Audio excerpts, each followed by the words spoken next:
In this video, I'm going to describe and code review a completed application that's designed to be occasionally connected to the network. The application is named contactmanager.mxml, and you'll find it in the Chapter 09 Begin folder if you're working along with the exercises. Now, for those of you who don't have access to the exercise files, let me caution you that in this video I won't be able to show you all the code on the video screen because it's quite extensive.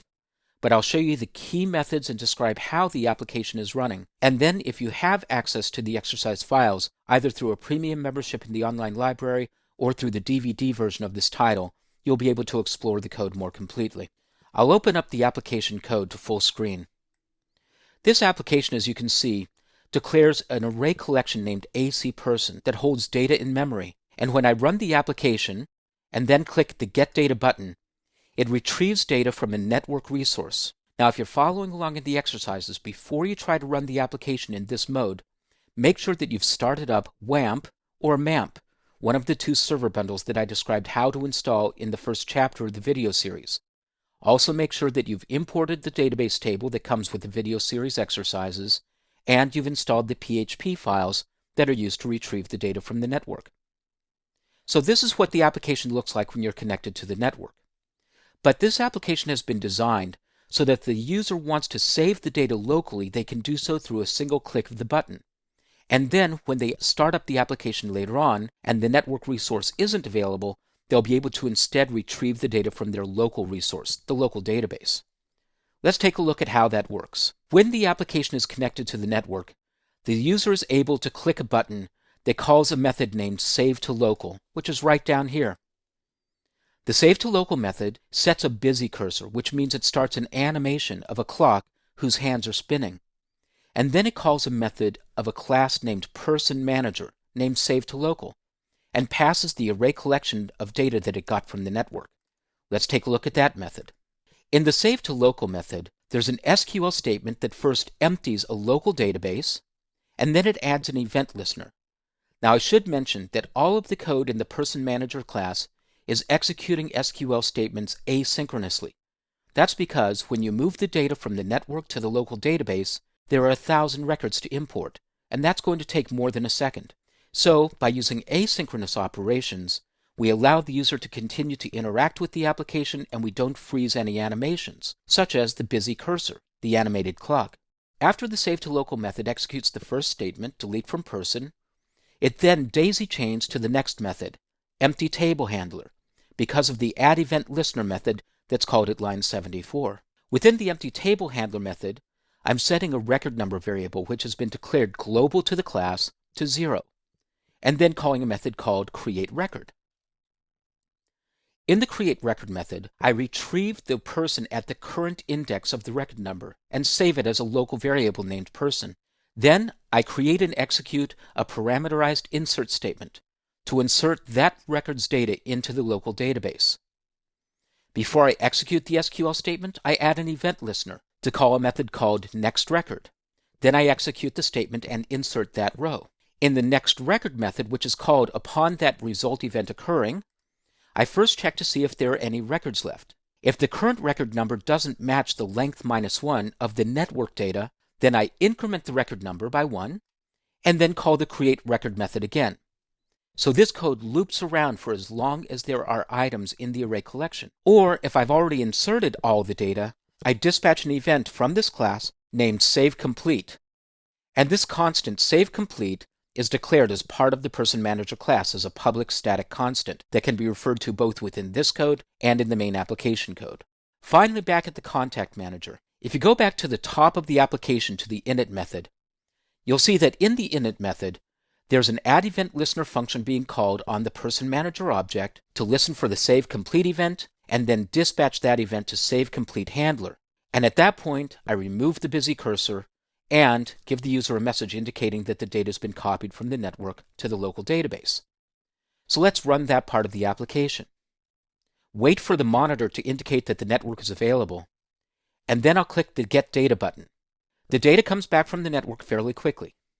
Now I'll save the data from the network data to the local data. I'll click the button, and once again we see the clock cursor, this time because of the explicit call to the CursorManager's setBusyCursor method. Notice that even though the SQL statements are still running in the background, I still see animations and I can still interact with the application. Now that the data has been copied from the network data source to the local data source, I get a message saying that the operation is complete. Okay, so now the data has been saved locally. Let's take a look at what happens when the user starts up the application and they don't have the network available. Go back to the init method of the Contact Manager application. Notice that in the init method, we set an event listener for the status handler. And once again, in the status handler, we're indicating, and in the status handler method, we determine whether we're going to get our data from the network or from the local database. If I'm disconnected from the network, I'll have to get the data from the local database. So let's make that happen. I'll go down to my WAMP icon in the system tray. If you're working on Mac, instead go to the MAMP application and shut down services. And if you're working on Windows, click on the system tray icon and select Stop All Services. Wait a moment for the services to shut down, then run the application again. This time as the application starts up, the monitor determines that the network is not available. I'll click the Get Data button again, but this time the data is going to come from the local database. And notice that it appears much more quickly than it did when it came from the network. Let's take a look and see how that's happening. Go to the Contact Manager application code again and take a look at the Get Data method. Within the Get Data method, there's a call to the getAll function of the Person Manager class. The getAll function executes a select statement, retrieves the data, and then listens for a result event internally. When that event happens, a getAllResult handler method is called internal to the class. And in that method, the data is transformed from an array of objects, and in that method, the data is transformed from the array of generic objects that's returned from the local database into an array collection of strongly typed value objects. Finally, at lines 158 to 160, an instance of a class called LocalDataEvent is dispatched. The LocalDataEvent custom class is designed to hold an instance of the array collection as a data object. Back at the application level, we're listening for that event to occur. And when it occurs, we call a method called LocalResultHandler as a result of an event listener. Here's the method, and in the method we remove the busy cursor and save the event's data object to the global array collection, and it's displayed in the application. So let's run all three features one at a time. I'll restart WAMP, wait a moment for the services to start up, then go back and run the application again. As soon as I get a notice that the network is available, I'll click the Get Data button and retrieve the data from the network. Then I'll click the Save to Local button, and it'll take 4 or 5 seconds at least to save to the local database, and how fast it happens really is dependent on the processor speed of the local system. Once the Save to Local operation is complete, I'll see this notification that the data has been saved locally. Now, keeping the application open, I'll clear the data. I'll go back to my WAMP interface. If you're working on Mac, go to MAMP. I'll stop all the services and wait a moment for the application to detect, as you'll see in the status bar, that now we're working with a local data source. I'll click the Get Data button, and the data is retrieved from the local database. So this is an occasionally connected application.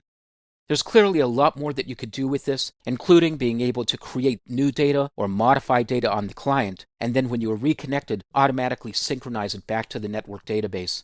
That's all work that you can do, but it takes a bit of coding. But this finished application should give you a model of how you can integrate data that starts off on the network and then is saved locally so that the user can still use the data even when they're not connected to the network.